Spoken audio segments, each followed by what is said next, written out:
ವೀಕ್ಷಕರೇ, ನಮ್ಮ ಚಳ್ಳಕೆರೆ ಟಿವಿಗೆ ಸ್ವಾಗತ. ಇಂದಿನ ಪ್ರಮುಖ ಸುದ್ದಿ. ಶ್ರೀಮಾತೆ ಶಾರದಾ ದೇವಿಯವರು ಸಾಕ್ಷಾತ್ ಪವಿತ್ರತಾ ಸ್ವರೂಪಿಣಿಯಾಗಿ ಅತ್ಯಂತ ಪರಮ ಪರಿಶುದ್ಧ ಸಾರ್ಥಕ ಜೀವನವನ್ನ ನಡೆಸಿದವರು ಎಂದು ಚಳ್ಳಕೆರೆಯ ಶಿವನಗರದ ಶ್ರೀ ಶಾರದಾ ದೇವಿ ಸತ್ಸಂಗ ಕೇಂದ್ರದ ಮುಖ್ಯಸ್ಥರಾದ ಶ್ರೀಮತಿ ಜಿ ಯಶೋಧ ಪ್ರಕಾಶ್ ತಿಳಿಸಿದ್ದಾರೆ.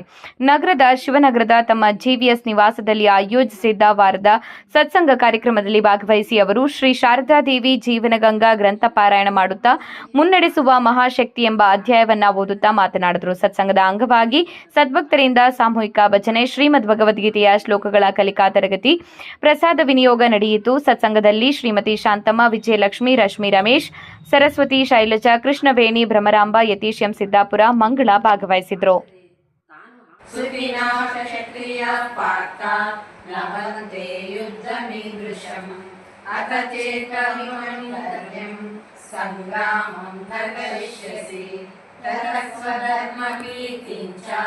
हित्वा पापमवाप्स्यसि अकीर्तिं चापि भूतानि कथयिष्यन्ति ते व्ययाम् सम्भावितस्य च मरणाच्यते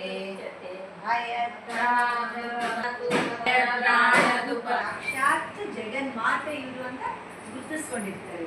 ಕೆಲವರಿಗೆ ಗೊತ್ತಾಗಿರಲ್ಲ, ಕೆಲವರಿಗೆಲ್ಲ ಇವರು ಸಾಮಾನ್ಯ ಒಬ್ಬ ಹೆಣ್ಮಗಳಲ್ಲ, ದೇವಿ ಸ್ವರೂಪಿಣಿ, ದೇವಿನೇ ಇವರು ಅಂತ ಆ ಪೀಠದಲ್ಲಿ ಮಾತ್ರ ಆ ಶಕ್ತಿ ತಿಳ್ಕೊಂಡ ಶಕ್ತಿ ಇದ್ದರೆ ಮಾತ್ರ ಇದು ದೇವಿ ಅಂತ ಬೇರೆಯವ್ರಿಗೆ ಸಾಮಾನ್ಯ ಹೆಣ್ಮಗಳು ಅಂತ.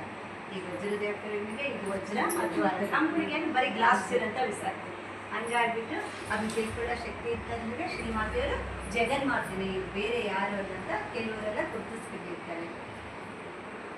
ಈವರೆಗೆ ಅವರ ಜೀವನ ಕಥೆಯನ್ನು ಓದುತ್ತಾ ಬಂದವರಿಗೆಲ್ಲ ಈ ಮಾತಿನ ಸತ್ಯತೆ ಅರಿವಾಗುತ್ತದೆ. ಅವರ ಬ್ರಹ್ಮನಗಳು ಎಷ್ಟು ಪರಿಶುದ್ಧ ಎನ್ನುವುದು ಲೋಕ ಪ್ರಸಿದ್ಧ. ಸಾಲದ್ದಕ್ಕೆ ಅವರು ದುಡುಕಿಯಾಗಿದ್ದಾರೆ. ಆದ್ದರಿಂದ ಅವರ ಪುರುಷರ ನಡುವೆ ಇದ್ದರೂ ಯಾರಾದರೂ ಅಪಾರ್ಥ ಕಲ್ಪಿಸುವುದಾಗಲೇ ಅಪೇಕ್ಷಿಸುವುದಾಗಲೇ ಸಾಧ್ಯವಿರಲಿಲ್ಲ. ಹೀಗಿದ್ದರೂ ಕೂಡ ಅವರು ಲೋಕಾಪವಾದದ ವಿಷಯದಲ್ಲಿ ಮತ್ತು ಮೇಲ್ಪಂಕ್ತಿ